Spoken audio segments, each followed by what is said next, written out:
Siempre recuerdo cuando hablábamos en la pandemia de los virus, que siempre entrevistábamos a Mario Lozano, el doctor Mario Lozano, un experto en el tema de virus, virólogo, investigador, bueno, que sí suele venir frecuentemente, en su condición también es rector de la Universidad de Quilmes, de un hombre de la política, del peronismo. Pero en los últimos días nos alarmamos por el tema de la aparición de un nuevo virus en China. Y además, obviamente, recordamos lo que nos pasó, ¿no? Y recuerdo que Mario siempre nos decía que los virus van a seguir estando y va a venir otra pandemia, quién sabe cuándo. Bueno, Mario, gracias por venir, más en este mes de enero, que ustedes, los docentes, en su mayoría están descansando de vacaciones. Eh, a ver, ¿qué pasa con ese nuevo virus? ¿Qué datos tenemos, Mario? Mira, eh, a ver, no, continuamente aparecen en distintos lugares del mundo eh, brotes de virus. Aparecen ahora y aparecían antes también. Digo, lo primero que hay que decir para sacarle un poco de presión al tema, que no estamos en las puertas inmediatas de una nueva pandemia, de algo tan riesgoso como ocurrió con el caso del COVID, con ninguno de estos dos, digo de estos dos porque ahora te voy a mencionar otro, de Sí. estos dos virus que han aparecido en el último mes, si querés, de diciembre hasta ahora. Eh, hay, sin embargo, en ambos casos hay una atención puesta por la Organización Mundial de la Salud y por los sistemas de salud de todo el mundo para monitorear cómo estos virus van cambiando, qué riesgo a la salud pueden producir. Y al mismo tiempo, sobre todo en el caso del virus que apareció en China, eh, que hay que relativizar todo eso que se dice, también hay una jugada geopolítica. O sea, también hay mucho de verso basado en cuestiones geopolíticas para ensuciar a China, sencillamente para eso. Fíjate que Como que recordemos que también se decía que los chinos hicieron el COVID, bueno, toda esa historia en contra de exactamente. China. En China, así como acá en diciembre empezó el verano, en China empezó el invierno. Y en todo el hemisferio norte empezó el invierno, con lo que en todo el hemisferio norte aumentó la proporción de enfermedades respiratorias. En China lo primero que sucedió es que hubo un brote muy importante de una bacteria, no de un virus, acompañado por muchos virus, pero lo más importante era una bacteria que producía una infección respiratoria y con la que tuvieron que lidiar en los primeros días de diciembre. Después, en función de ese aumento de casos debido a esta bacteria, empezaron a buscar qué otros patógenos estaban dando vuelta en los niños que venían a los hospitales con infecciones respiratorias. Y encontraron lo que se encuentra normalmente. Encontraron virus de la gripe, que se llama virus influenza. Encontraron unos virus que se llaman rinovirus. Encontraron un virus que se llama sincicial respiratorio, que produce la bronquiolitis y que en los niños muy pequeños puede ser grave, es una enfermedad que puede tener gravedad, y un pariente del virus sincicial respiratorio que se llama metaneumovirus. Este metaneumovirus apareció en algún canal de noticias como un virus nuevo, que no es un virus nuevo, que apareció en China y que estaba saturando los hospitales, que Sí. es otra mentira. Con lo que en realidad hay que tener mucho cuidado con esas informaciones que buscan preocupar a la población más que ocuparla. Hay que estar, por supuesto, atentos a lo que pasa, pero al mismo tiempo tener en cuenta de dónde viene. Una de las cosas que me sorprendió cuando apareció esto, y por lo que le puse atención al brote, es que ninguno de los medios grandes internacionales se hizo eco de la noticia.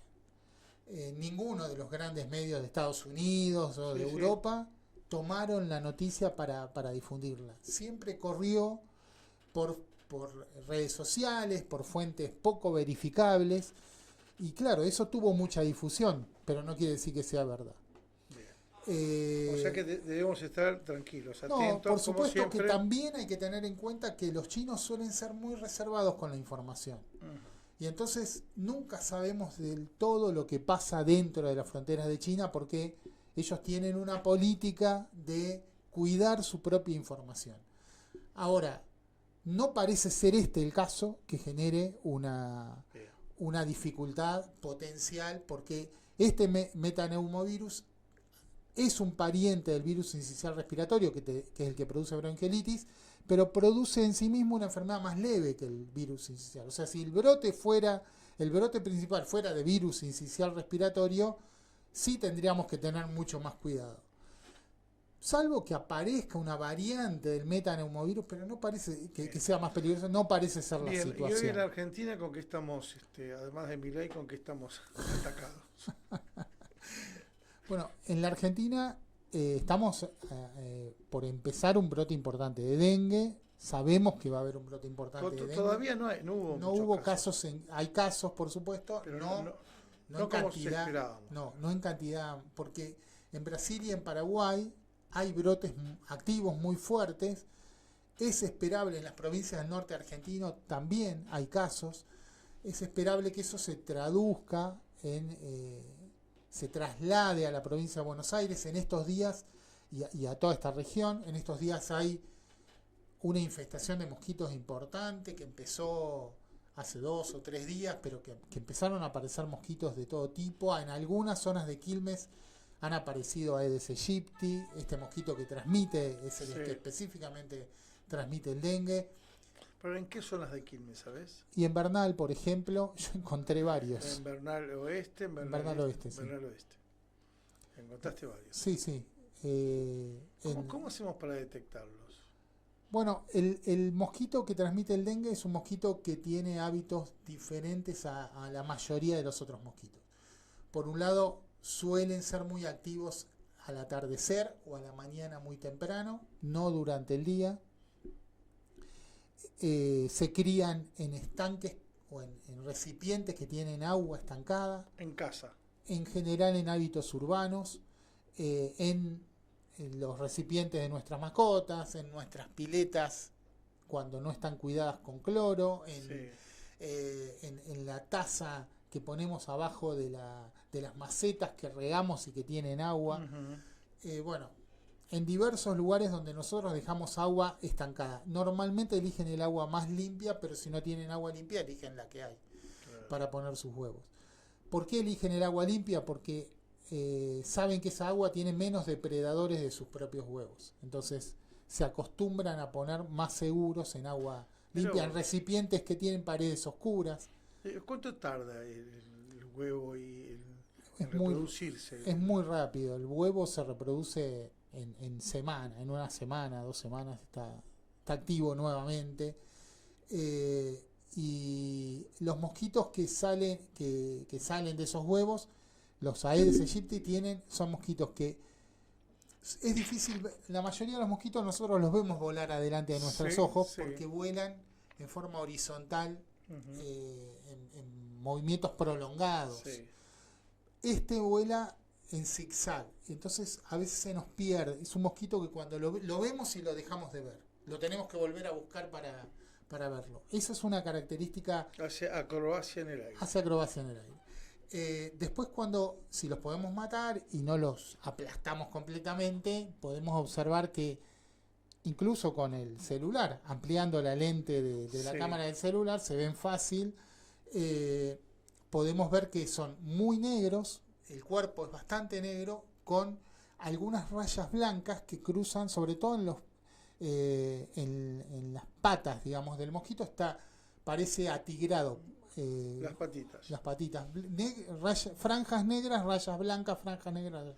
Bueno, hay que prevenirse, entonces eso se puede ver muy fácil y hay que, cuando aparece eso, hay que tener todavía más cuidado, ¿no? Pero siempre tenemos que prevenir, sí. Hay que insistir en esto de la prevención, de eliminar el agua de todos los lugares que se puede, no dejar el agua estacionada y el repelente, ¿no? Hay que usar repelente, sobre todo a la tarde cuando estamos en el parque, en lugares donde hay pasto, que en general estos mosquitos se esconden en los pastos. Claro.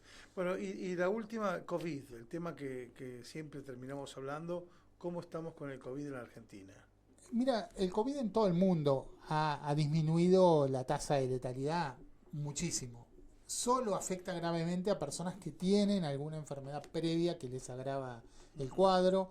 La mayoría estamos muy inmunizados, ya sea porque nos vacunamos más de una vez, tenemos dosis de refuerzo, o porque nos vacunamos y nos infectamos, o nos infectamos muchas veces. La mayoría de los que estamos somos sobrevivientes al COVID. Y eso hace que la resistencia que tenemos a su desarrollo sea alta, no nos agarra desprevenidos, y eso es importante, porque si no tenemos una enfermedad que nos disminuya las defensas, un gran estrés, por ejemplo, o una enfermedad inmunológica, vamos a estar protegidos. Bien. Una cosa, si me permitís que yo, de lo que empezamos, hay otro virus que está generando preocupación en el mundo, y que es el virus que produce la gripe aviar. Sospechosamente está menos difundido. Tuvimos allá por el 2000... En el 2009 ¿no? Hubo una pandemia de gripe, pero ¿por qué se le llama gripe aviar? Porque los virus de la gripe hay muchos tipos de virus de la gripe. Hay más de 140 tipos diferentes de virus de la gripe, que pueden ser, y muchos de ellos iguales en su interior, en el sentido, la patogenicidad, la virulencia, la mortalidad puede ser la misma, pero con su estructura externa diferente. Entonces el sistema inmune, que lo que mira solo es la estructura externa, los reconoce como diferentes. Entonces un virus que sea igual de patógeno, pero que cambie su estructura externa, evade la respuesta inmune. Bueno, todos los virus de la gripe tienen un anfitrión en la naturaleza, que son las aves silvestres. Las aves silvestres llevan todos los tipos de virus de la gripe posible, todos, los 140 y pico que hay. Ahora, en los humanos entran solo algunos, han entrado pocos. Por ejemplo, el que llamamos H1N1, que produjo esa última pandemia, sí, o también la pandemia de 1918, por las vías respiratorias.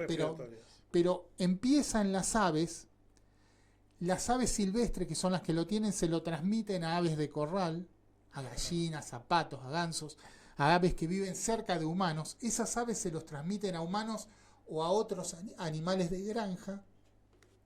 En ese ambiente se genera un cóctel en donde virus que provienen de humanos, de animales, de otros mamíferos y de aves se recombinan y generan nuevas variantes que pasan a los humanos. Y en los humanos aprenden rápido a transmitirse entre ellos. Lo que llamamos gripe aviar es una gripe que se transmite directo de aves a humanos. Esa gripe aviar tiene dos características. La primera es que es una enfermedad muy grave. El 30% de las personas pueden fallecer, independientemente de su estado previo de salud, sean grandes, chicos, lo que sea. O sea, tiene una alta mortalidad. Y que además se contagia entre seres humanos. No se contagia entre el ser humano. Entonces, es muy problemático para las personas que viven cerca de aves o que trabajan cerca de aves, que pueden contaminarse de ellas, pero no es un problema de salud grave. Quería poner un gallinero, entonces no. No todos los gallineros van a estar infectados, ¿no? Claro. Pero bueno, apareció un brote de gripe aviar, sí, que aparentemente el virus empezó a tener características que podrían ayudarlo a transmitirse entre humanos. Todavía no se transmitió, pero los que estudian este tema dicen que podría. Si eso sucediera, si aprendiera, entre comillas, a transmitirse entre humanos, produciría una epidemia grave, porque ya de por sí el virus produce una enfermedad grave. Bueno, esa enfermedad, que sí genera mucha preocupación en el mundo y en todos los sistemas de salud del mundo, apareció en Estados Unidos y en Canadá. Sorpresivamente, hablamos del metaneumovirus chino, que no es un virus grave. Y no hablamos de ese. Por eso te digo que muchas veces la geopolítica está metida en estos asuntos, y ninguno de los dos ha producido una gran pandemia todavía, pero el virus de la gripe que apareció en Estados Unidos, hay que tener mucha más precaución que con el otro. Bien, Mario, gracias. Gracias por tu información y tus conocimientos.